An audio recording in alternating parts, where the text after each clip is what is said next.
السلام علیکم، میرا نام ہے انجم سہیل اور آپ دیکھ رہے ہیں یوٹیوب چینل ملک کے حالات۔ اچھا، آج ہم ایک امپورٹنٹ ایشو پر ڈسکس کریں گے۔ لوگ پوچھ رہے ہیں سازش کیوں ہوئی خان صاحب کے خلاف، مداخلت کیوں ہوئی، آپریشن رجیم چینج کیوں ہوا، اچھے بھلے چلتے پھرتے ملک کا تباہی کیوں مچا دی گئی، کیوں لوگ شامل تھے، کیوں ادارے شامل تھے۔ جو سارے سوال عوام پوچھ رہی ہے اس کی آج وجہ ہم ڈسکس کرنے کی کوشش کریں گے۔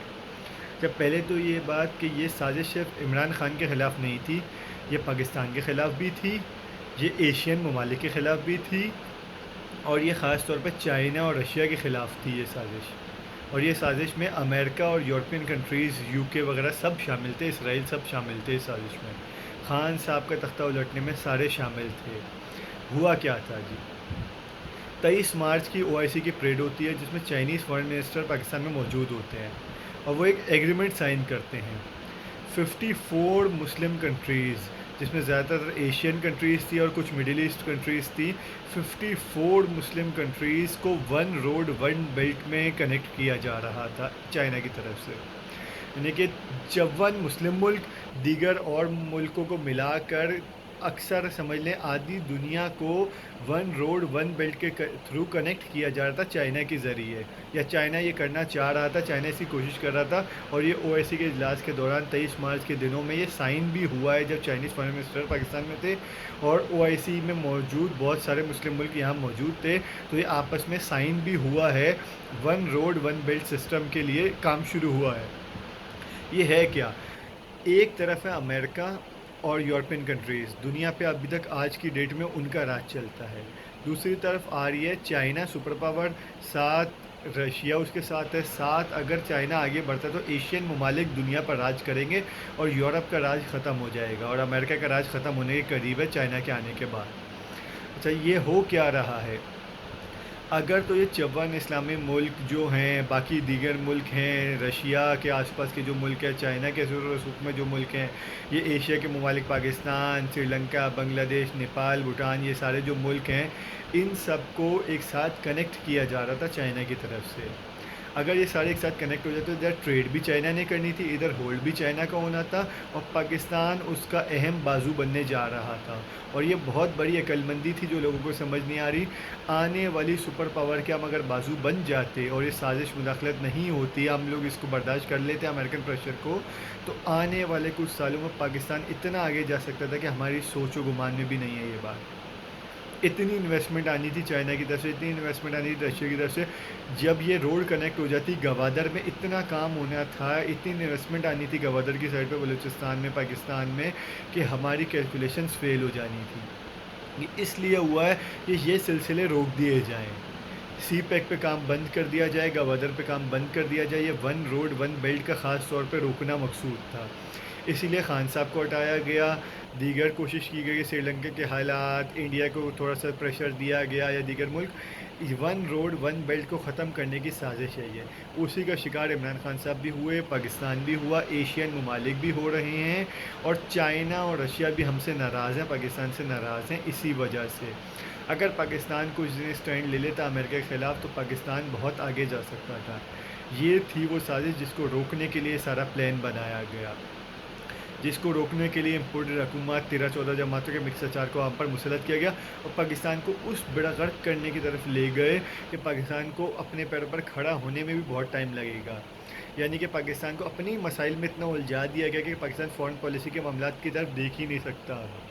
جو پاکستان OIC کو لیڈ کر رہا ہے، جو پاکستان مسلم ملکوں کو جمع کر رہا تھا، جو پاکستان چائنا کو مسلم ملکوں کے ساتھ ملا رہا تھا، رشیا کو مسلم ملکوں کے ساتھ ملا رہا تھا، مسلم ملکوں کو اپنے پیروں پر کھڑا کرنے کی آواز دے رہا تھا، اسلام و فوبیا کے خلاف بات کرتا، اس کو دبا دیا گیا اور ایسے لوگ مسلط کر دیے گئے جو اپنے مسئلوں میں الجھے رہیں گے اور فارن پالیسی پر، چائنا کے حق میں، رشیا کے حق میں، رشیا سے اسلامی ملکوں کو جوڑنے پر کوئی بات نہیں کی جائے گی۔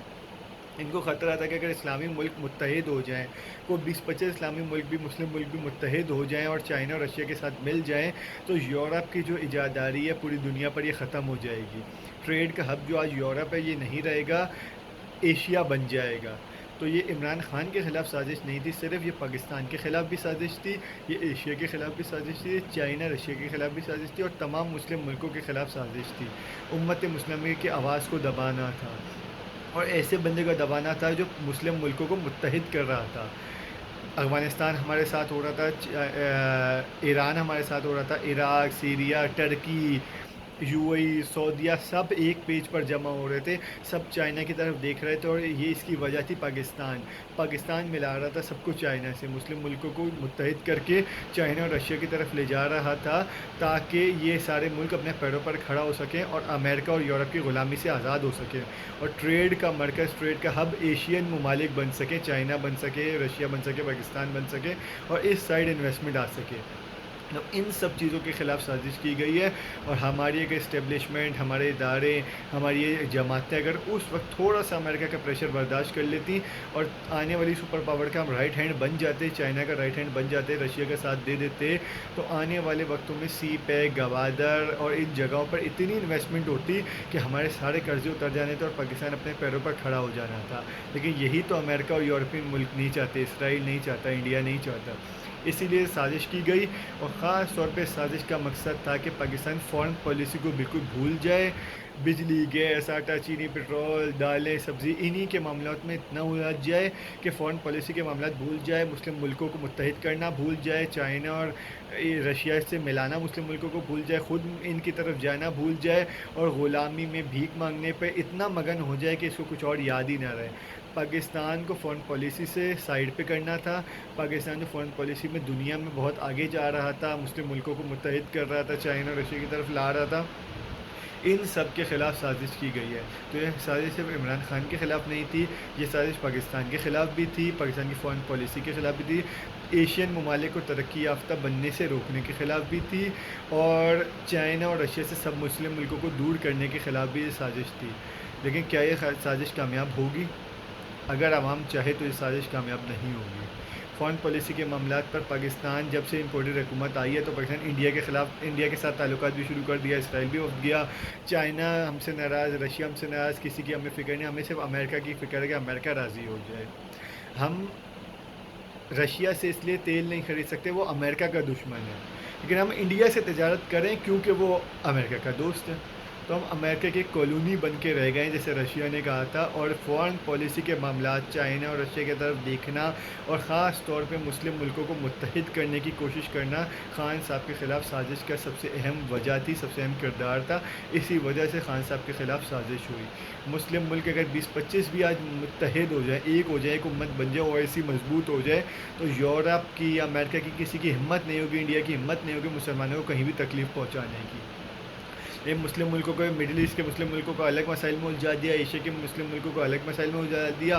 آپس میں ان کو قرضوں میں، دلدل میں، I M F, World Bank میں اتنا پھنسا دیا جاتا ہے کہ فارن پالیسی کی طرف دیکھ ہی نہیں سکتے۔ اور اگر ایک ملک پاکستان فارن پالیسی میں آگے جا رہا تھا، چائنا اور رشیا کے ساتھ دے رہا تھا، مسلم ملکوں کو متحد کر رہا تھا، چائنا کی طرف لے جا رہا تھا، رشیا کی طرف لے جاتا، اپنے پیروں پر کھڑا کرنے کی کوشش کرتا مسلم امت کو، تو اس کے خلاف سازش کر کے اس کو ہٹا دیا گیا۔ یہ تھی وجہ خان صاحب کو ہٹانے کی۔